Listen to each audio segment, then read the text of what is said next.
In May 2002, the small Southeast Asian country of East Timor finally became independent after a campaign for statehood that had lasted for well over a quarter of a century.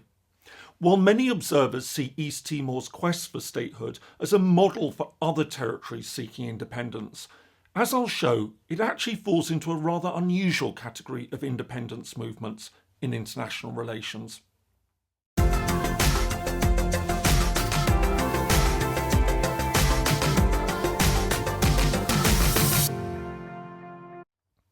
Hello and welcome, my name is James Ker-Lindsay. If you're new to the channel, here I take a look at international relations, conflict and the origins of countries. The vast majority of the world's independence conflicts are secessionist in nature. These are disputes where a part of an established state wants to break away and become a country in its own right. In most of these cases, the parent state, as the country it's trying to break away from is usually known, refuses to grant permission, and the territory in question is left with little to no official international support for its attempts to become independent. However, alongside these disputes, there have been a select few cases where an independence movement emerges in a territory that does in fact have a legitimate and widely recognised right to statehood. In these examples, the territory's path to statehood has in fact been thwarted by an external power, most usually a neighbouring state that has made a land grab for the territory at the point of decolonisation. In a recent video, I looked at one such case, Western Sahara. I put a link above and in the description below. However, another fascinating example was East Timor. Unlike Western Sahara, which remains unresolved, East Timor did in fact eventually manage to gain its independence, but not without having to fight for almost 30 years to secure it. East Timor, more properly and officially known as Timor-Leste, lies in Southeast Asia. Located on the island of Timor, it shares a land border with Indonesia to its west and is surrounded to its north and east by other Indonesian islands. Immediately to its south, across the Sea of Timor, is Australia, which lies approximately 500 kilometres or 300 miles away. At 15,000 square kilometres or 5,800 square miles, it's the 154th largest of the UN's 193 member states. Its population is around 1.27 million, making it 156th in terms of population size. The story really begins in the early 16th century, when the Portuguese first settled on the island and established a trading base. A century later, the Dutch also arrived. Colonising the western part of the island, they forced the Portuguese over to the east of Timor. In 1859, the two countries formally delimited the boundaries between their two parts under the Treaty of Lisbon. This was followed by another convention signed in 1893. However, after another dispute arose, the matter was referred to the Permanent Court of Arbitration, which set the final border between the two parts of the island. Although the territory was occupied by Japan during the Second World War, it was returned to Portuguese control at the end of the conflict. However, and crucially, while the Dutch at this point relinquished their colonial holdings, a process that led to the creation of Indonesia, of which West Timor became a part, Portugal retained control of Eastern Timor. This determination to hold on to the territory continued even as the pace of European decolonisation increased in the 1950s.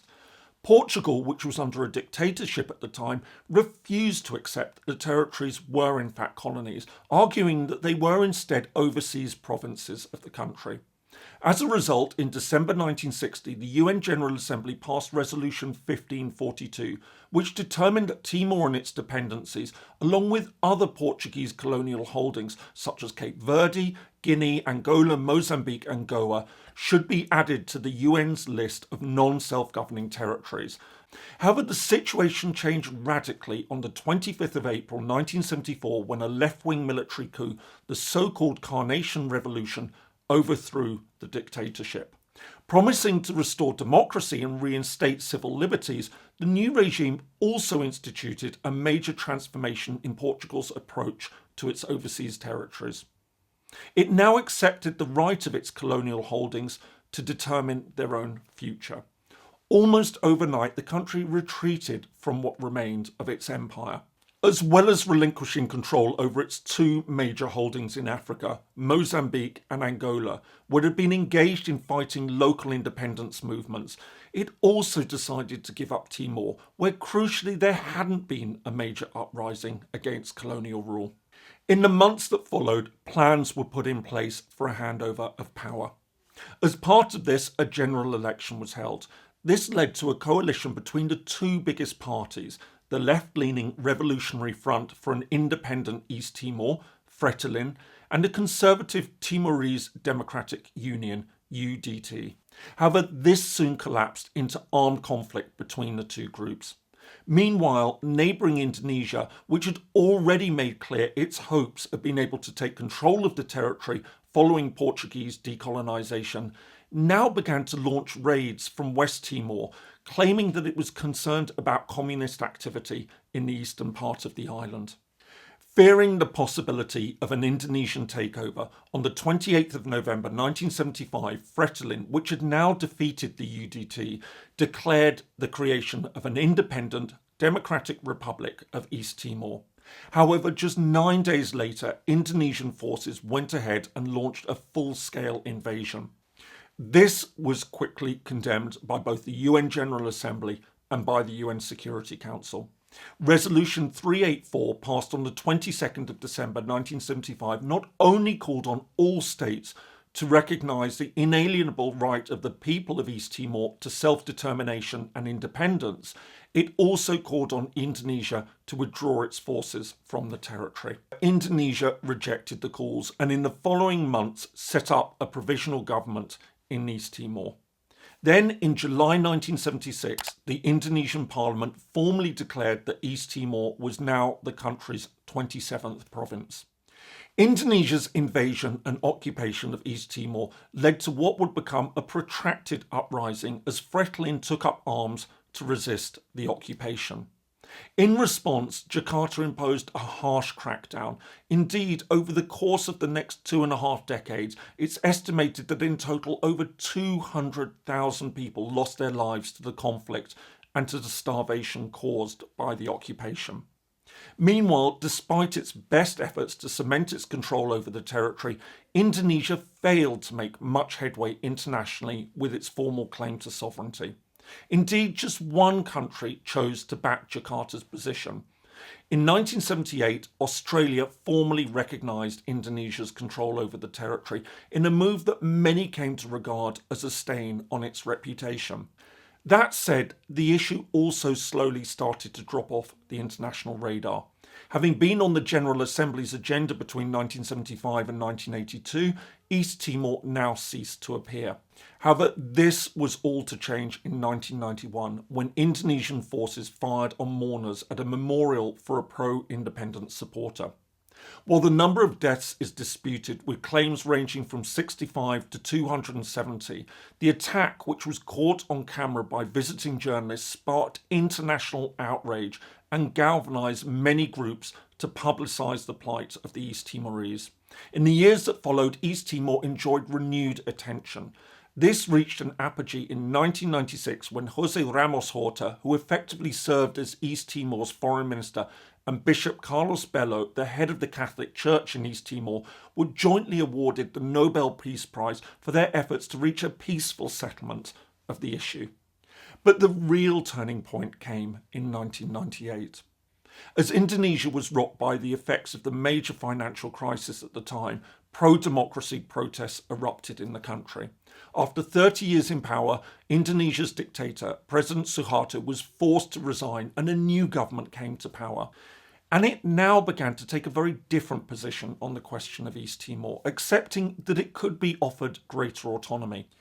However, at the same time, Indonesia also continued to come under international pressure to give the territory its right to self-determination, including statehood. In early 1999, in a truly landmark moment, the new president of Indonesia, B.J. Habibie, announced that East Timor would be granted a vote on special autonomy, but on the understanding that if this was rejected, the alternative would be a separation from Indonesia. In effect, Indonesia now recognise the option of full independence. The referendum took place under UN auspices on the 30th of August 1999. With a turnout of 98.6% of almost 452,000 voters, the final result showed that 78.5% of East Timorese rejected the proposal for special autonomy within the unitary state of Indonesia and instead effectively voted for independence. But while this should have been a moment for celebration, it quickly turned to terror as Indonesian forces operating in conjunction with pro-Indonesian militias now unleashed a wave of attacks across East Timor. This not only resulted in hundreds of deaths, it's estimated that 500,000 people fled the territory. In response, and acting under UN authority, Australia now established a peacekeeping force. This was replaced the following year when a more substantial UN mission was put in place to help guide the country to independence. 2 years later, on the 20th of May 2002, East Timor formally and finally became independent. Then, on the 27th of September 2002, the Democratic Republic of Timor-Leste was admitted as the 191st member of the United Nations. East Timor is one of the most interesting cases of independence in modern international politics.